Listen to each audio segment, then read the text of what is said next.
You're welcome back. This is Newsfile. It's your most authoritative news analysis show.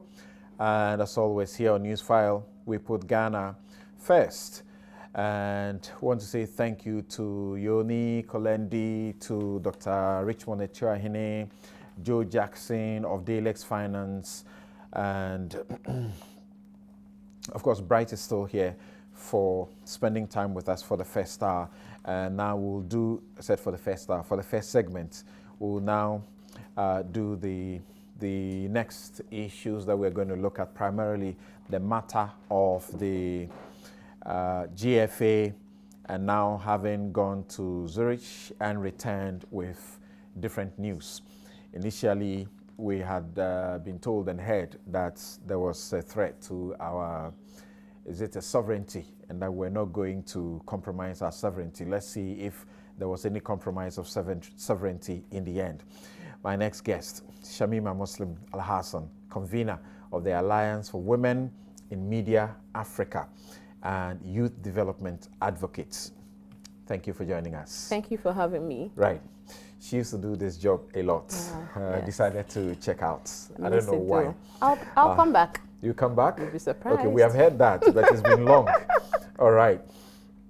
And also here in the studio is Nanaya Mensah, Managing Editor, The Daily Statesman.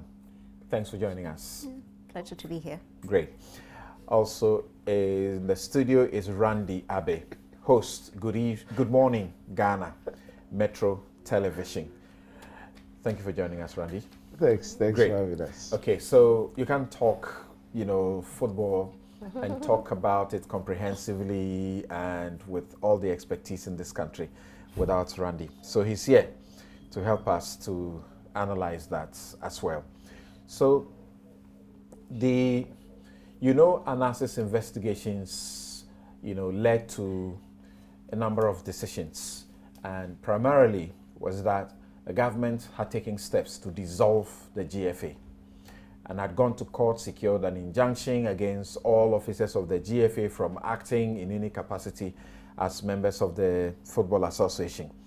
And then FIFA stepped in recently and gave some caution.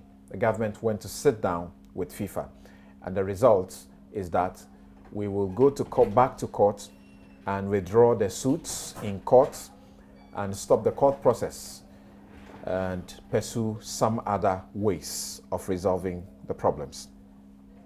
Let me start with Randy. So, following everything that has happened up to this point, of course you were in the studio the last time and we had the opportunity to deal with these matters. Up to this point, what do you have to say? Is it gain for Ghana, or what is it? Well, I was relieved when the latest decision came up. I was relieved. You were relieved? Yes, I was relieved. You preferred the later decision to the earlier decisions? Yes, I was relieved. Explain because you see, you get a FIFA ban, in a particular situation. I guess there was a lot of misinformation, I don't want to say ignorance, about the issues with respect to a ban. So you hear people say they can ban us, even for 10 years we'll come back, for 2 years we'll come back. And I kept making the point that you would only be brought back if you do the issues that you were asked to do, for which reason you were banned. So why would you postpone that? If you can do that today, why would you wait for 2 years, for 6 months, for 1 year, for 10 years to do that same thing? You might as well do it today and avoid a ban. And then when people talk about sovereignty and all those things, I keep saying that, look, there's a decision to be made. You can decide that I don't want to be part of FIFA. It's a decision. It's a decision that, look, I don't subscribe to the things they do. I will not use internal mechanisms to try and effect change. I just don't want to be part of it. You can't take that decision. And it is for you to live with the consequences thereof. I hope you appreciate the point I'm making. All right. So that's the point we're trying to make, that look, from the beginning, there was a lot of emotive stuff in all these things. True, football is referred to as a passion of the nation. So there's a lot of emotions around it and all that. So I didn't want the issue of the suspension or the ban, because ultimately we were still going to want to play football. And for us to be brought back, we would have done what they said don't do, for which reason you were banned.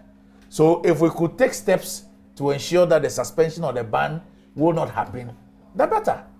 You understand me? But the key thing too then is this something, what we did in that 48 hours, is something we could have done in the 3 months preceding that.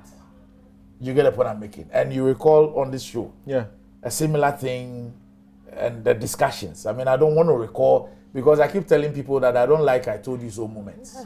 I mean, for me, it's not time to gloat and be excited about things, because at the end of the day, football must be the winner. It's a big industry.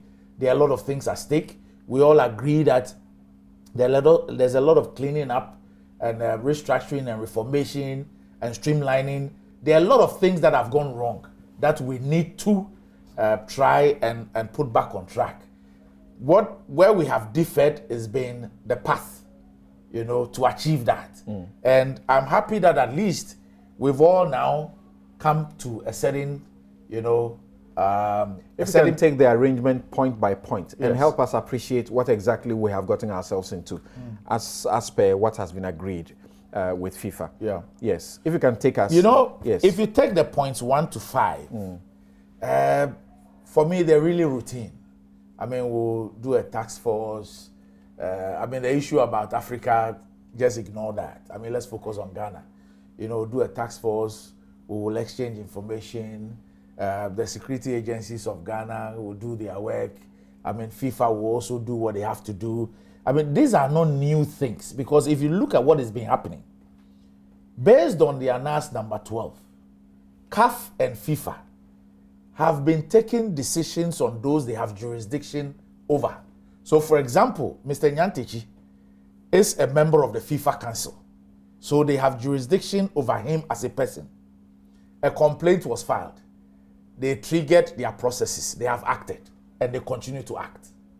You have referees who are CAF or FIFA referees. Referees have different levels. Okay. So if, for example, a referee was involved in this thing, and he's not a CAF or FIFA referee, don't expect CAF to act. So those who we have seen action on are those who are CAF referees. So they fall within the jurisdiction of CAF. All right. And CAF will act based on the number 12.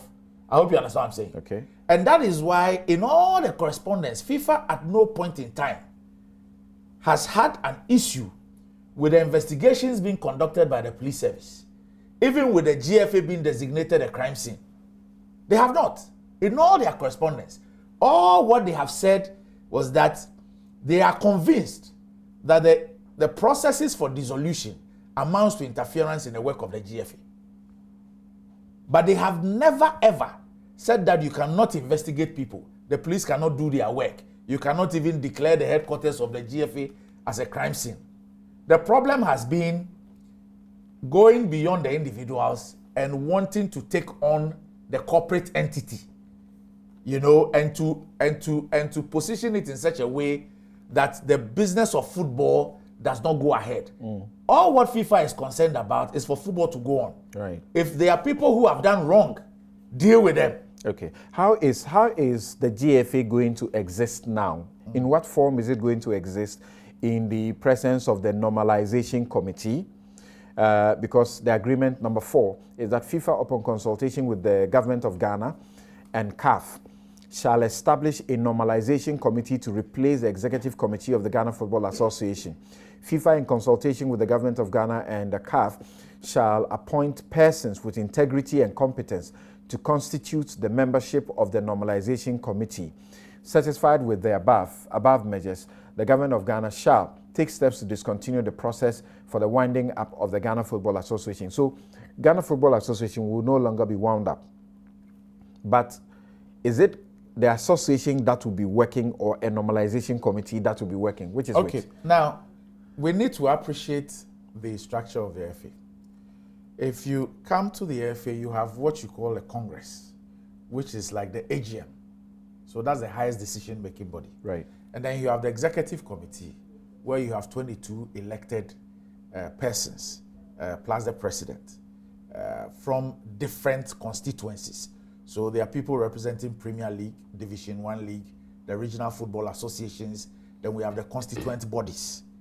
So that's the executive committee. The executive committee is replicated at the regional levels. So the structure of the FA is that you have a district football association, you have a regional football association, and then you have the FA itself.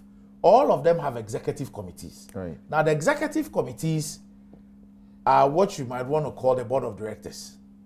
So they are really in charge of the running of the association. And then you have the secretariat, which is the administrative wing. These are people who are employed to work for the association. So the normalization committee takes over the functions of the executive committee of the Football Association. So you still have the GFA Congress there. You still have the administrative body, the secretariat. The secretariat there. But then the executive committee from the district to the national level, their functions are now taken over by this normalization committee. So once the normalization committee is put in place, the tenure of the executive committee at all levels becomes terminated. Okay. So now it is the normalization committee that will take all decisions that the executive committee hitherto was responsible for.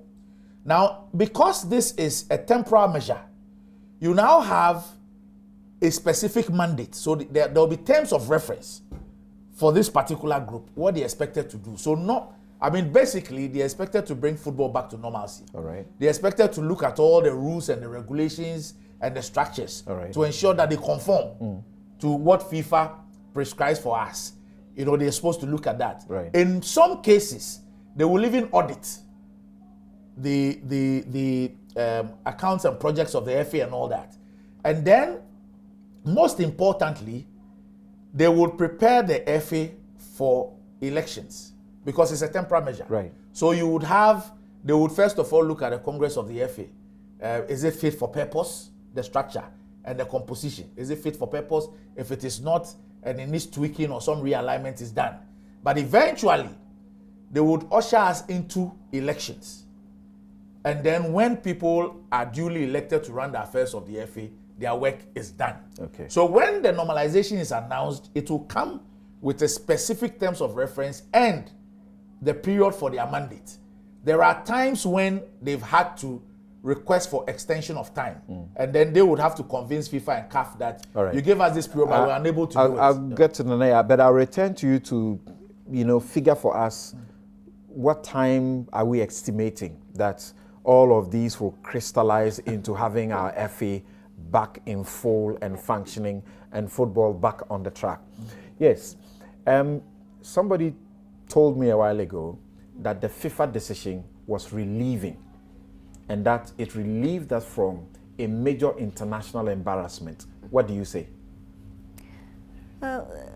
Debatable whether it's a question of, or there's the potential for a major international embarrassment. I mean, the business of various national, particularly African national football associations running into structural difficulties, systemic difficulties, outright cases of fraud, and so for various reasons being suspended by FIFA is something that has cropped up over time. It's nothing new. Some countries have gone through the experience more than once. The question being whether, having gone through the experience of being banned by FIFA, you then actually, as Mr. Abu was pointing out earlier on, you actually take the steps to begin to address the problems that caused the suspension or ban in the first place. Right. So our country being what it is, and things perhaps not quite happening at the speed that we would like them to, it's arguable that steps could have been taken faster. Moot point, one can sit and debate the fine points of that ad infinitum and not necessarily reach any conclusions because it's a purely hypothetical argument. It's a case of he said, she said, one opinion versus the other. I think the key thing is that there was clearly a strong public mood in favor of action being taken to address problems that fans have had to suffer for. Individual local football clubs who don't ever come to public attention in the newspapers because they're not big names have suffered for because they've had to do payola to referees or whatever at local level for years. These are serious problems that have interfered in the running and the conduct of football in this country for many years. And people felt that something had to be done. The manner in which it was done, one can quibble with, but action had to be taken. The immediate action, it's hard to see how anything could have been done by the central authorities without incurring at least great risk, if not outright certainty, of a FIFA ban or suspension of some kind.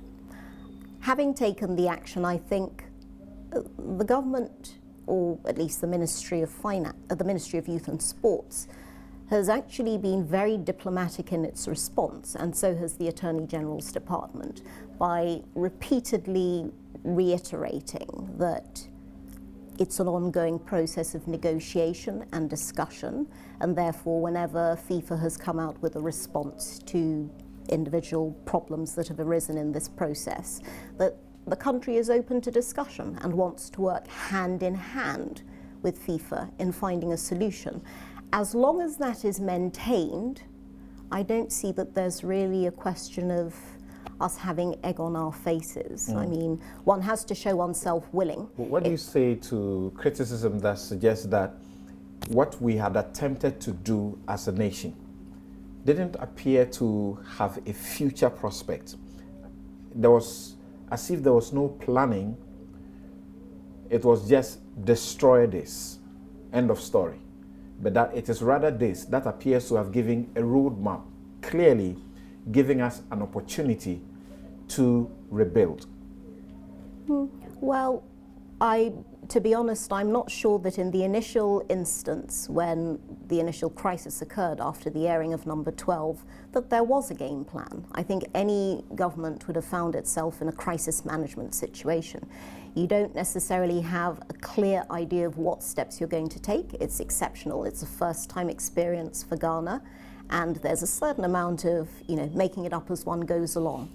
But provided, I think, we continue to stay within the rules, and we continue to bear in mind, yes, the prime concern of local football clubs, top league football clubs, the fans, spectators, their concerns and what they would like to be done, and what needs to be done from a long-term point of view, as opposed to knee-jerk reaction to the problem and, perhaps cutting off a few heads, making people feel that something has been done. As long as we do that, if the gambit is that actually FIFA's threat is what has initiated the train of events that is going to bring about the long-term systemic change that is really going to help, that's fine, provided it's done in order and within the rules. Right. Okay, Shamima, there are those who say the initial posture of a section of Ghanaians ought to have been where we should have remained, that we don't give a damn what the consequences of a ban by FIFA should be, because this is a crisis and we needed to just show the football people and the world that, look, we are not interested in your corrupt game. Well, if you're an island, in and of yourself, then maybe that kind of argument would hold. But you're not an island, you're part of a community of nations, and so you can't afford not to be interested in what, happens to you at an international, platform with a big international organization like FIFA. And one of the things that I said initially was the fact that, Ghanaians, we are very quick to anger and uproar. We are slow to strategy, planning, and systems thinking. We are even slower to action. And worse off, we are very slow to consistent and persistent action that will actually bring about the required change that we deserve. And again, the past activities have all culminated to concretize this attitude of ours. So something comes up and we are really angry, sometimes rightly so. But you see, government cannot afford to be as angry as us, the citizens. Okay. And leadership cannot afford the same liberties as us in making emotive demands for some specific action to be taken within a very specific time period. Leadership cannot afford the same luxury, you know, and that's why the response of government was a bit, was wrong, obviously, because ultimately they may say that we have gone and arrived at a certain semblance of agreement, which hopefully should, you know, help all of us, but we have been embarrassed. And that's what happens when you don't do proper planning and strategy to find what your strengths are and what kinds of things you can use. You could have actually leveraged the public anger to demand certain specific actions from FIFA within a reasonable time frame, because again, they also had their eyes and ears on the ground and they knew that there was public uproar. People were calling, you know, for the blood to flow. Yeah. The last time the blood flowed, we know what has happened since then. So, I mean, government, once again, knee-jerk reaction, very emotive in their approach to dealing with these things, grandstanding that didn't stand at the end of the day. Initial gra has fallen, if you know what I mean. And I think that it was a classic case of popo blibli. Is that not what Aiko Otu said to us? Beshi, yes. You know, but Aiko Otu was Beshi. It's the Munchie 3 that Munchie spoke 3. about popo blibli. And Okay. then Aiko spoke about Beshi, Beshi. Sir John's Beshi. Yes. So I think that the government just this month actually, passed or launched their public sector reform strategy for year 2018 to 2023. You see, governments have to begin to convince us that these things mean something, because we expend so much resources in putting these plans together and they don't really reflect in the general attitudes of workers. Because if government was supposed to take their own advice in what they aim to achieve with these reforms, they would act a bit more, you know, decisively, but they would act in a more prepared manner that always strengthens our hand in international realms rather than weakening us and subjecting us to public ridicule. Because, I mean, FIFA has to also have answer its own accountability questions, right? And in this case, they have won. They have shown that the FIFA constitution is actually supreme over our own constitution. We were saying that our constitution is supreme, but at the end of the day, they have had their say, and we seem to be in agreement now with what they are offering as a way forward. It's all well and good. The lessons should be learned, and let's hope that moving forward, we would have more strategic thinking when it comes to these things. We will plan and we will take decisions and actions to the supreme and best interest of the people of Ghana, devoid of emotive, you know, actions, yet responsive to the general feel of the people. You are a leader for a reason, and you need to show the way by action. Okay.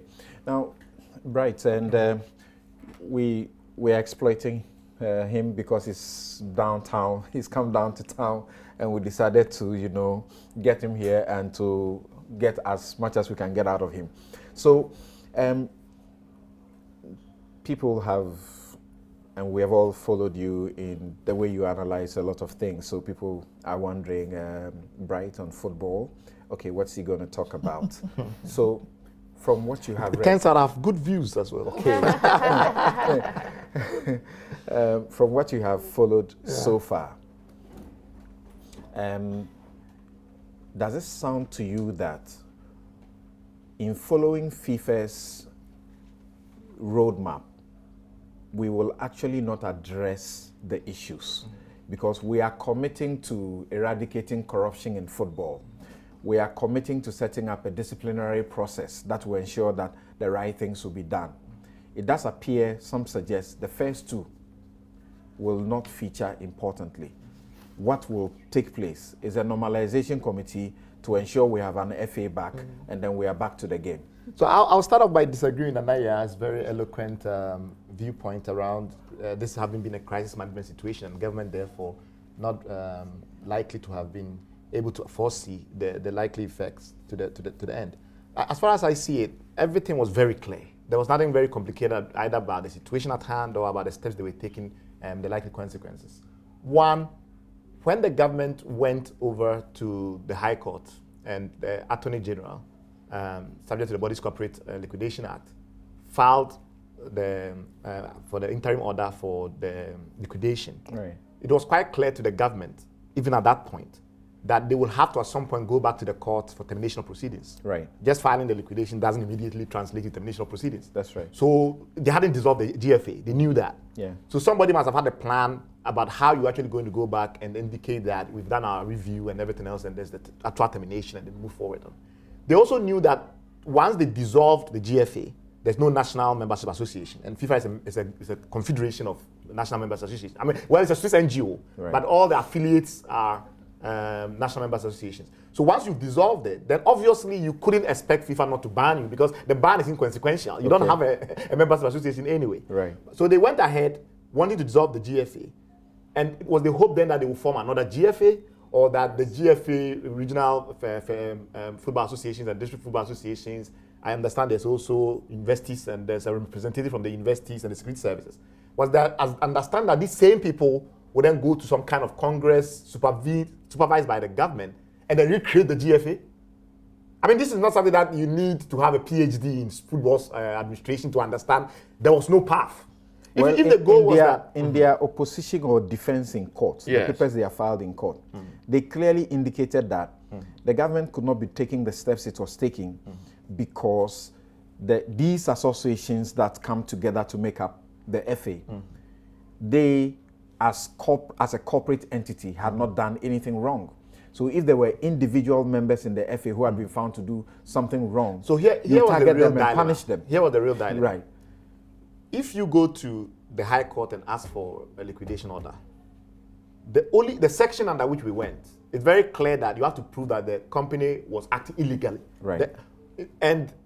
To my mind, that was where I saw the beginning of an incoherent approach to the whole problem. One, because we could have said, look, the first thing we'll do is follow the path of these European countries who have actually implemented laws on match fixing. We don't have proper laws on match fixing. Okay. Greece made proposals where they were going to make the punishment for match fixing 10 years. So if you look at the reviews of countries that have tried to look at anti-match fixing laws and the rest of it, Ghana does not have a proper match fixing law. Secondly, our actual anti-corruption legislation is very vague on private corruption. Most lawyers have been quite unclear. I mean, there are different views, but it's quite clear that we have no certainty that even if they were prosecuting referees for bribes, they will prevail under Ghanaian law. You understand what I'm saying? Yes. So you had a whole range and raft of legal reforms that you could have started with to show you are truly serious, you understand you pass a match fixing law. And of course, you cannot apply it retrospectively, but at the very least, people will know you intend to fix these things properly. That's one. Two, I do accept that the true dilemma in the situation was that you couldn't go to the GFA and remove members and punish members because you need to have half of the committee itself agree to actually hold a vote. Then you need 75% of regional federations or regional football associations to agree before you can remove the executive committee member. So there was no mechanism within the structures at the local level to do it. But if you go to the ethics committee and the rest, obviously you don't trust the people in the ethics committee in Ghana and the rest. What they could have done though, was they could have said, FIFA, we have identified a list of specific people that we believe, because of the evidence that we have at hand, are corrupt and are violating the FIFA statutes. Right. Within the FIFA structure, he points about jurisdiction. If there is a case where there's evidence that the National Membership Association is not willing to take action, even though there's clear violation of its own statutes, then the membership panel in FIFA automatically assumes jurisdiction, because in those circumstances, it's clear that they cannot operate within FIFA statutes. So my view was that with anybody at all who reads this for just 30 minutes, understand that there were clear pathways to getting resolution. The fact that the government was not interested in these pathways suggests to me three things. One, there's a tendency in Ghana for people that have power and authority to disrespect their publics. There's an assumption that the media will not really review it properly. People that are in the industry and therefore their stakeholders are not going to come out and strongly say you are wrong. There's this disrespect of the public that I see all the time, whether it's the Bank of Ghana, whether it's the government of Ghana. It needs to stop. Assume that the people that you are talking to have a brain in their head. They can read the FIFA statutes, they can read the GFA statutes, they can read the Bodies Corporate Liquidation Act. They can make a conclusive and informed opinion about whether the steps that you are taking are reasonable steps. Okay. And if you do respect them that they can make that, and you are a democracy, then you need to come out with a clearer plan of action, which takes into account that these are the steps that are available to you, and they are sound and reasonable steps. So my view is that this disrespect has to stop.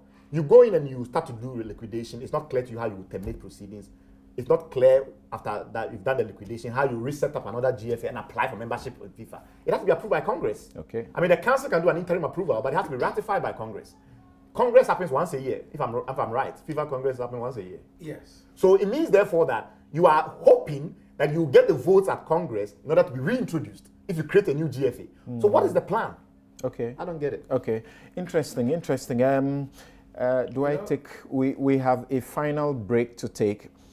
We end the show at 12:30. We have a final break to take, and because we have this other issue to deal with about what I have asked, the question I have asked, when exactly the impunity in Tamale will end. Of course, I've already seen some criticism. It is happening in Tamale now, so I'm talking about Tamale. So don't say I'm saying that there's impunity in Tamale. Of course, there is there now, but we know these things have happened in various parts of the country. So when will it end so that the nurses and doctors will not boycott work and allow innocent Ghanaians, and Shamima will tell us, innocent women and children to suffer in that hospital? Before we take that break, okay, we can have, Randy, give us your expectation of timelines when all of this will be resolved. Because people have fears that already local football is dying, and this appears will be, the last hefty blow that finishes it. Well, I hope not. But just to take you back a bit to the last time we had a discussion here on this issue of dissolution and my position on the matter, to the extent that the Deputy Attorney General even said that he thought I was doing the GFA's lawyer's case for him on the program. Right. The fact that I didn't see, I kept asking, what's the end game? What's the end game? Right. What's the end game? I didn't see it. The move to put in an IMC, it obviously was a move by people who didn't appreciate what the whole thing was about. And no wonder it suffered a stillbirth. And then this issue of dissolution and all that. I'm just hoping that we've all learnt our lessons, and we'll not get back to that kind of Takashi or Patapa way of, going about things just because you are clothed with certain powers or authority or influence. Because the shoe could be on the other foot tomorrow. You understand what I'm saying? And we need to be extremely careful about how we utilize some of these opportunities that come our way. Look, now, I pray that the announcement of the Normalization Committee happens very, very soon. We've just been told that this is what is going to happen. But we need the formal announcement, which will then give us the terms of reference and the period of the mandate and all that. And then we know that work is going to start. What was the impact so far on local football? Because, like I said earlier, the fear is that already interest in local football was getting out of people. And now we have had a long period of a lull, and you don't know when we are coming back. You so see, people just go back to... It's not going to happen overnight. At least for now, people know that we will not be suspended. We will not be banned. All right. That is assuring. Okay. Or reassuring. All right. We also need an anti-match fixing law. Okay. They know there's that. none at all for Ghana? No. He says we don't have proper anti-match fixing laws. I guess he's talking about maybe the national, in our criminal code. In our criminal code. But in terms of the football laws, they're all there. Okay. And he makes the point about dealing with people and all that. Tiger Eye, as a private entity, did their work. Right.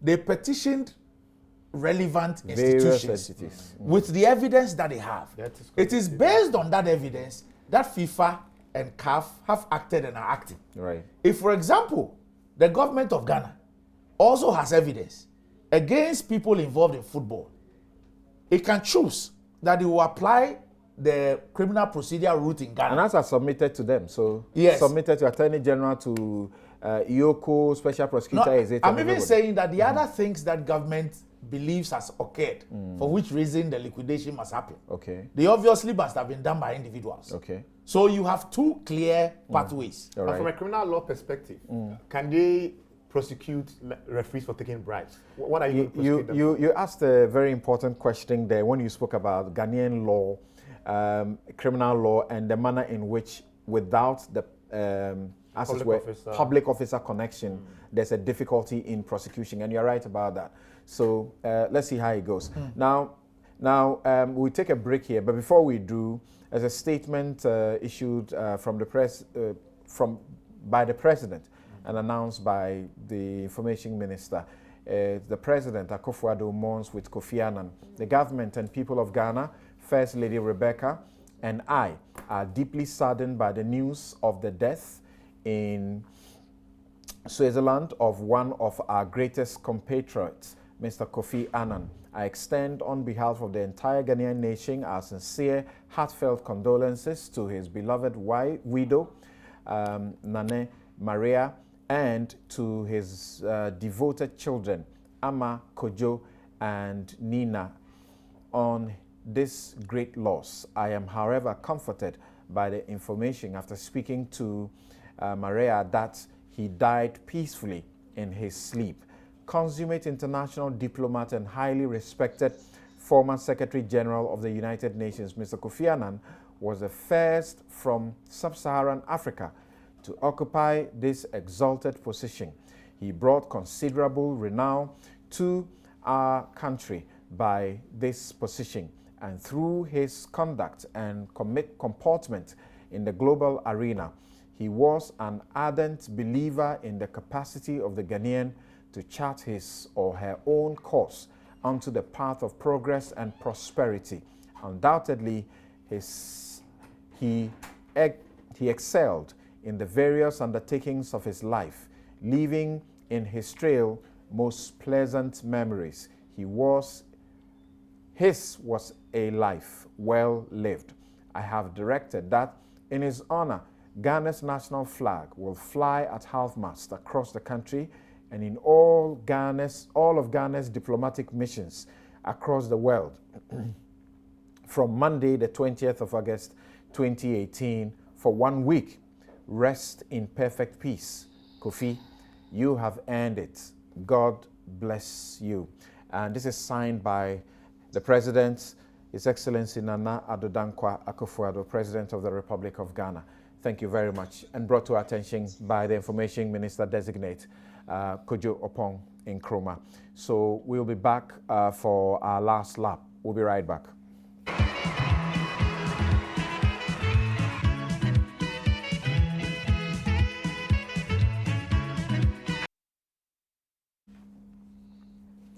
You're welcome back. You're still here on Newsfile. This is your most authoritative news analysis show. Well, I was hoping we could move on to our very final issue, but it sounds as if you didn't quite exhaust the point about the expected timelines to, normalize the process. Like I said, we need to have the communication respect to the appointment of the Normalization Committee. Okay. That will come with the terms of reference. We broadly know what they will be expected to do, but then we'll be able to know the mandate given to them and then what they're supposed to do.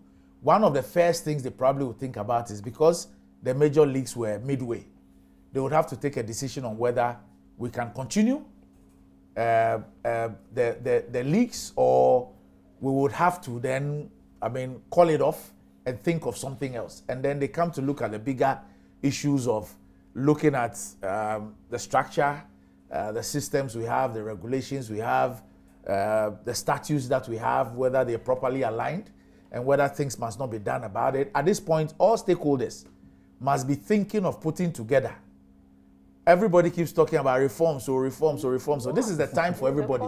Government as a major stakeholder, the clubs as major stakeholders, the media, the public, everybody.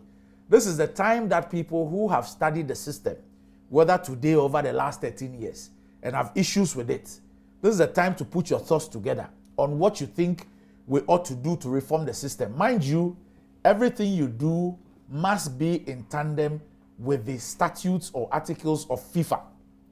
You understand what I'm saying? Okay. So this is the time that we all need to now put our thoughts together. And then when the normalization comes and it's time for us to take a second look at everything, we can all contribute on how we think that we can make our football better. Because I guess that be it government, be it the media, be it the business community, the football community itself, what we're all looking for is a transparent, an efficient, and a very effective GFA. How do we achieve that? Let us all put our thoughts together and get that done. Okay. And I think one key point to add is an ethical GFA, because it's the ethics that's really eroding fast, that is really causing all of this, incipient corruption that looks like there's no end in sight at all. So, I mean, the ethical considerations are very key in such a document, and we also want to see the other social considerations as well as the economic considerations, because it should be possible that we should make our local league profitable and attractive. We can't continue to expend so much money promoting other people's leagues to the expense of our own league. And I mean, for a media person, I think that once again with this whole brouhaha, the media failed. Again, we are more reactive than proactive. It had to take Annan to bring us to this point, when all along we all knew, we all spoke about it, that there's this rot in the football industry. We ought not to be a media that fails its core responsibility to the citizens. We have a responsibility now, as Randy is saying, to also now understand what football administration is about, what its management is about, what kinds of models should we use, and expect that this normalization committee should come to us. And the media would have to now break down this policy so people understand. It is important that people deepen their knowledge, because mind you, right, what you were saying about people not respecting you, as you say, you cannot expect voluntary unselfishness from those that wield power. It won't happen if we sit and expect government to respect us. We deserve exactly what is happening to us. And unless we deepen our knowledge, and we are willing to do more than just our bit. And that's where I blame all of us. We're all part of the problem, including that so-called critical mass. Are we willing to do more than talk about the issues? Don't you get tired of talking about the same issues year on year on? It means we need to do something more than talk. The social media punditry is not enough. We sit and people generate all kinds of, actions, and government knee-jerks and reacts to these, angry people spewing things, but their activism ends in the streets of social media. And that cannot help us as a nation if we as citizens are unwilling to do more than just our bit to hold leaders to account. Thank you, Shamima, but I'm not comfortable with we are all part of it. We are. I'm just not comfortable with that. We're all part I'm of a sitting system by somewhere, that somebody's going to grow. Somebody's going to take his bribe or something. We're all part of it. You've been defending clients who are being asked to provide evidence. Well, that's my job. Okay, so